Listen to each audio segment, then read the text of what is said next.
Hello friends, welcome in multiple study. मैं प्रमोद लाखेरी आप सभी का स्वागत करता हूं। आज के इस वीडियो में हम मानव रोग से संबंधित दूसरा वीडियो देखेंगे।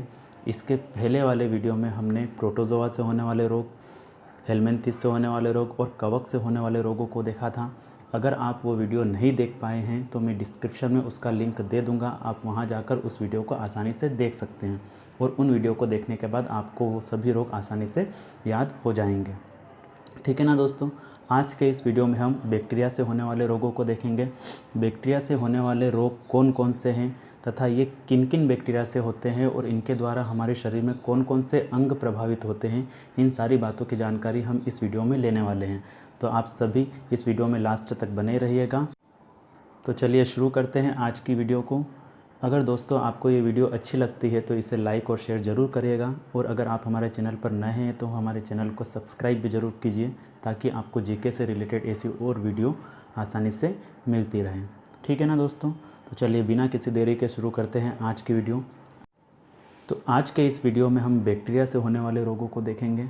बैक्टीरिया से होने वाले रोग कौन कौन से हैं सबसे पहले मैं आपको बताता हूँ, फिर उसके बाद मैं बताऊंगा कि आप इन रोगों को आसानी से कैसे याद रख सकते हैं। इन रोगों को याद करने की ट्रिक भी मैं आपको बताऊंगा जिससे आप एग्ज़ाम में इन रोगों को आसानी से रिकॉल कर सकते हैं। ठीक है ना, वो ट्रिक आप हमेशा याद रखेगा। सबसे पहले मैं आपको बताता हूँ कि बैक्टीरिया से होने वाले रोग कौन कौन से हैं। तो बैक्टीरिया से होने वाले रोग हैं हैजा, टिटेनस, टाइफाइड, डिप्थीरिया, प्लेग, काली खांसी, टीबी, निमोनिया और कोढ़।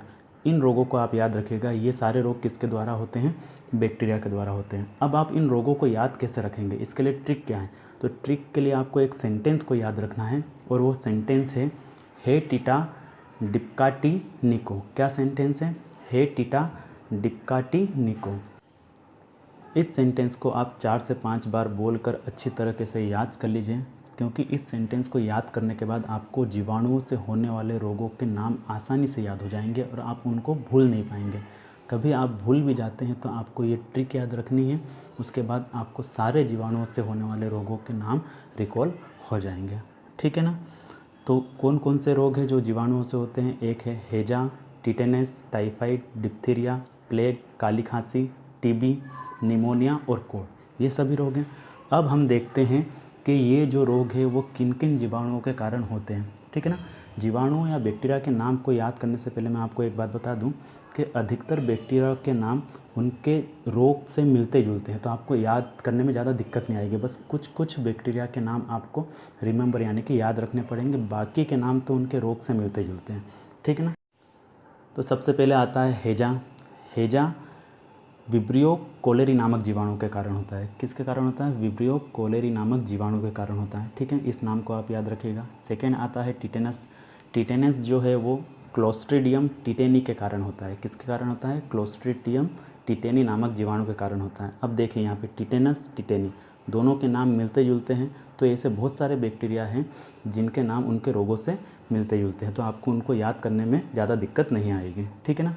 अब अगला आता है टाइफाइड। टाइफाइड जो है वो साल्मोनेला टाइफी के कारण होता है। ठीक है ना। किसके कारण होता है? साल्मोनेला टाइफी बैक्टीरिया के कारण होता है। अब देखिए यहाँ पे टाइफाइड, टाइफी ये भी मिलता जुलता है, तो इसको भी याद करने में आपको दिक्कत नहीं आएगी। अगला आता है डिप्थीरिया। डिप्थीरिया जो है वो कोरिनी बैक्टीरियम डिप्थीरी के कारण होता है।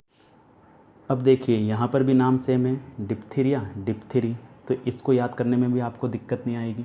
ठीक है ना। अब अगला आता है प्लेग। प्लेग जो है वो पास्चुरेला पेस्टिस के कारण होता है। कौन से जीवाणु के कारण होता है? पास्चुरेला पेस्टिस नामक जीवाणु के कारण होता है। ठीक है ना। उसके बाद आती है काली खांसी। काली खांसी जो रहता है वो हीमोफिलस पर्टुसिस बैक्टीरिया के कारण होता है। कौन से बैक्टीरिया के कारण होता है? हीमोफिलस पर्टुसिस नामक बैक्टीरिया के कारण होता है। फिर अगला आता है टीबी। ठीक है ना। इसको क्षय रोग भी बोला जाता है। यह माइकोबैक्टीरियम ट्यूबरकुलोसिस के कारण होता है। कौन से बैक्टीरिया के कारण होता है? Mycobacterium tuberculosis. यहाँ पर भी नाम सेम है, टीबी, ट्यूबरकुलोसिस। ठीक है ना। तो इसको याद करने में भी आपको दिक्कत नहीं आएगी। अब अगला आता है निमोनिया। निमोनिया जो है डिप्लोकोकस न्यूमोनी नामक बैक्टीरिया के कारण होता है। कौन से बैक्टीरिया के कारण होता है? Diplococcus pneumoniae. अब देखिए यहाँ पर भी नाम सेम है, निमोनिया, न्यूमोनी। ठीक है ना। तो इसको याद करने में भी आपको दिक्कत नहीं आएगी। लास्ट आता है कोढ़। कोढ़ जो है वो माइकोबैक्टीरियम लेप्री नामक जीवाणु के कारण होता है। किस जीवाणु के कारण होता है? माइकोबैक्टीरियम लेप्री नामक जीवाणु के कारण होता है। क्लियर है ना दोस्तों?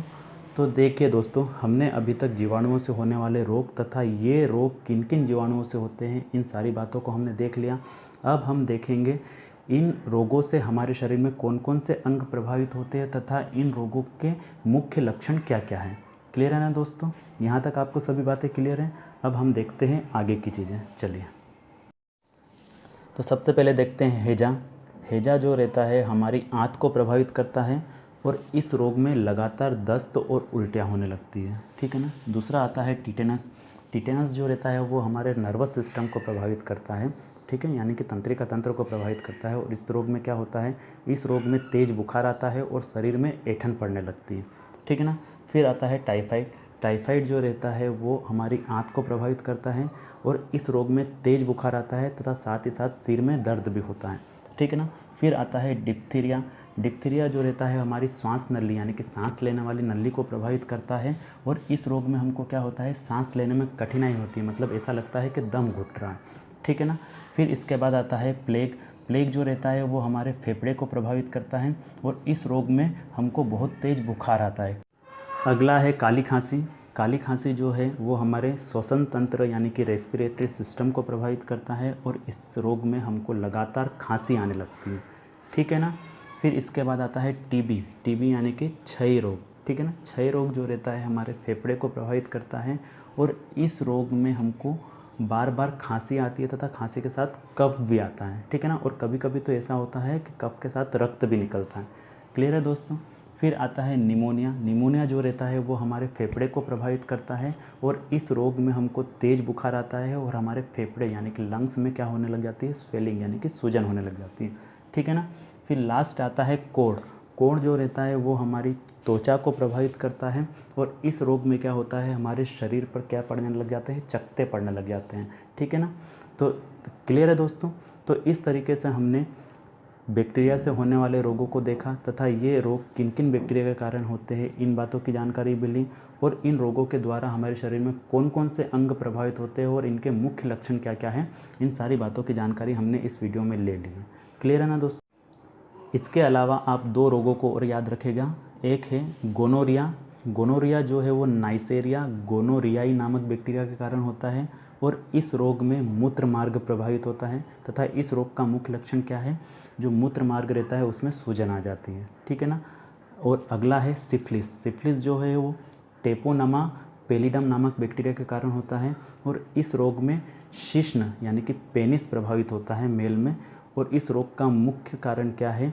जो पेनिस यानी कि शिश्न होता है उसमें क्या होने लगता है? घाव होने लगता है। ठीक, क्लियर है दोस्तों? इस वीडियो में हमने बैक्टीरिया से होने वाले रोगों को देखा। क्लियर है ना दोस्तों?